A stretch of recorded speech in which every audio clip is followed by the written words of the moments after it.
Eto nga, yung araw na naisipan ko na baklasin yung mga gamit na nakalagay dito sa aking road bike frame. Halos 4 years nga itong natambak. Kaya naman tara, samahan nyo ako at ikukwento ko sa'yo.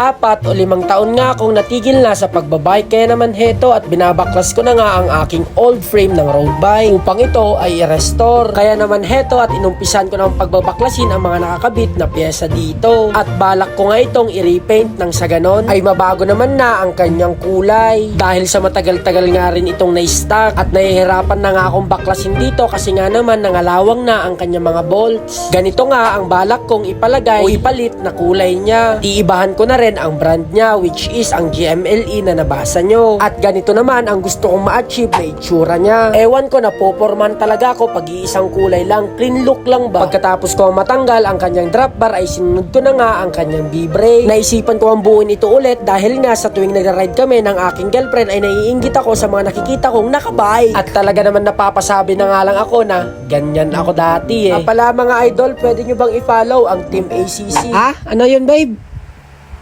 Final na yun, no? Tinatanong nga ng girlfriend ko dito kung final na nga ba talagang babalik ako sa pagbibisikleta. At makikita nyo nga dito ang aking MTB, The Legendary. Kung saan-saan nga ako nakarating na mga lugar dyan, gamit lang ang lakas ko. Pero ngayon, nakasabit na lang nga siya. Balik nga tayo sa Team ACC, na kung saan ay binuo ko nga ang team na ito. At may tagline nga ito na Small Team, Big Dream. At kung around Alicia Isabela ka o malapit ka sa bayan ng Alicia at gusto mong sumali, ay mag-comment ka lang sa ibaba ng ating video. At sa part ng video ito ay tinatanggal ko na nga ang bearing dito sa kanyang head tube. Medyo nahirapan nga akong tanggalin itong bearing niya sa kadahilan ng kinalawang na. Parang yung may-ari lang, kinalawang na sa pagbabay. At kung nakaabot ka nga sa part ng video ito ay huwag mong kakalimutang pinutin ang follow button pati na rin ang all videos nang sa ganun ay ma-notify ka kung may bago akong upload. Natapos ko nang tanggalin ang mga piyesang nakakabit dito at nahirapan na lang ako sa kanyang BB. Kaya naman ipupunta ko na lang yun sa may bike shop. Heto nga ang mga natanggal kong piyesa. Ang rigid fork nga niyan ay original at ang brand niya nga ay Look. Nung pagkatapos ko mabaklas ang kanyang mga pyesa ay heto nga at nag-apply na ako ng paint remover. At ito nga ang day 1 pagre-restore ko dito sa may old frame ko. Pinamagatan ko nga itong The GMLE Project. O sa mga magtatanong kung bakit GMLE, GMLE stands for Jerome and Camille. Kung hindi ka pa nakafollow sa Facebook page namin ng aking bebe, which is yung Jermil, ay i-follow mo na nang masubaybayan mo ang mga pinupuntahan naming mga magagandang tanawin o magagandang pasyalan. Dito nga ay natungkab na ang kanyang old na paint. Naman ginamitan ko ito ng brush para tanggalin. Kasi kung kinamay ko ito, mahapdi sa balat. Alam mo yon, syempre kung siklista ka, laban mo. Nagkulang nga ang paint remover dito, kaya naman tinigil ko na. Kaya itutuloy ko na nga lang ito sa day 2. Para masubaybayan mo ang full restoration nito, ay tulad nga ng sabi ko kanina, ay mag-follow ka nang sa ganun ay masubaybayan mo. At heto nga ang final output.